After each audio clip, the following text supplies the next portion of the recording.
সামনে ইটা কারিনার মতো তারকাগুলো এবং ব্লাড জুজের মধ্যে তারকাগুলো যদি চলে যায় তাহলে নিমিষের মধ্যে গ্রাস করে নেবে, ছায়া পথে চলে যাবে এবং 50,000 কোটি তারকার মতো ওই ব্ল্যাক হোলের মধ্যে চলে যাবে।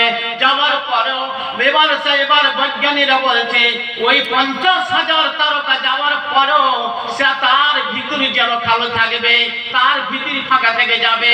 তাহলে এবার অনুমান লাগান, এবার অনুমান করেন আল্লাহ এই ভূমণ্ডল কত বড় রয়েছে।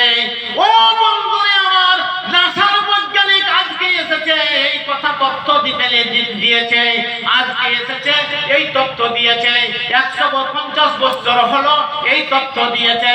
কিন্তু আমার আল্লাহ রাব্বুল আলামিন 1400 বছর আগে আমার নবী জনাবে মুহাম্মদ রাসূলুল্লাহ সাল্লাল্লাহু আলাইহি ওয়াসাল্লামের মধ্যে মাধ্যম দিয়ে কোরআনের মধ্যে ঘোষণা করে দিয়েছেন সূরা ওয়াকিয়া।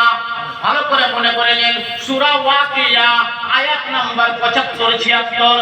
আল্লাহ রাব্বুল আলামিন বলেছেন লা উকসিমু বিমাওয়াকিন নুজুম ইন্নাহু লাকাসামুন লাউ তা'লামুনা আযীম।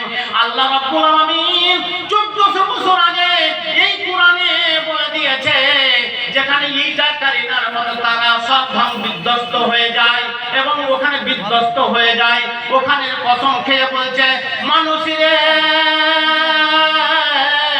তোদেরকে আমি সৃষ্টি করেছি এই তো কি বল বিন্দু একটা গান্দা পানির মাধ্যম দিয়ে তোদেরকে সৃষ্টি করেছি, তোর মায়ের তো বাপের উরুস থেকে তোকে আমি সৃষ্টি করেছি এবং তোদের খানদান, তোদের বংশ, তোদের পিতার এবার পিতার থেকে এবার মিল্লাত ইব্রাহিম আরো আগে থেকে আদম থেকে সৃষ্টি করেছি। বন্ধুরে আমার, মহান আল্লাহ রাব্বুল আলামিন এই সব কথা বলে বুঝাইতে চাইছে